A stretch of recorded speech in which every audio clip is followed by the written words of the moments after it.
Eğer bir gün dünyaya ait derdin olarsa, Rəbbinə dönüp, Rəbbim, çok büyük derdim var deme, derdine dönüp, çok büyük Rəbbim var de. Paxıl adamla dostluq etməkdən uzaq ol. Çünki paxıl şəxs möhtac olduğun şeyi səndən əsirgəyər.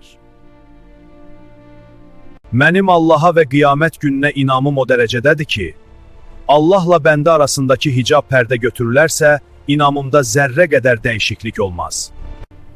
Məsləhət etməyən kimsə mətləbinə nail olmaz. Məsləhət etməyən kimsə mətləbinə nail olmaz. Kim ki xəsislikdən uzaqdır, dostluğumu qazanar. Xəsislik edərsə məni qarşısında görər, tənqidimi qazanar. O kəsə təəccüb edirəm ki, özündən yuxarıdakının mərhəmətinə ümidvar olduğu halda, ondan asılı olanları ümidsiz qaytarır. Səbir iki cürdür.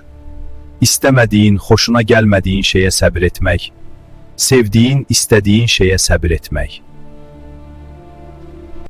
Pis vərdişini tərk etmək ən böyük ibadətlərdəndir. 1000 dəfə məzlum olsan da, bir dəfə zalım olma.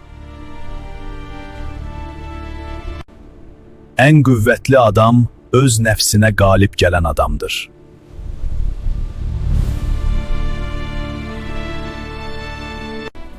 Müsəlman olsun olmasın, hər kəsə eyni davranın. Çünki müsəlmanlarla qardaş olaraq, müsəlman olmayanlarla da insan olaraq ortaq nöqtəniz var. 3 şey insana həyatı zindan edər. Ağırlaşan ailə yükü, borcuların təzyiqi və bir xəstəliyin çox uzun getməsi.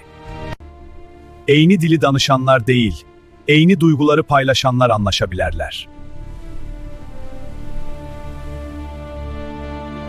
Xoş o kəsin halına ki, Allaha ibadət etmək müvəffəqiyyətinə nail olub, günah və xətasına isə ağlayır.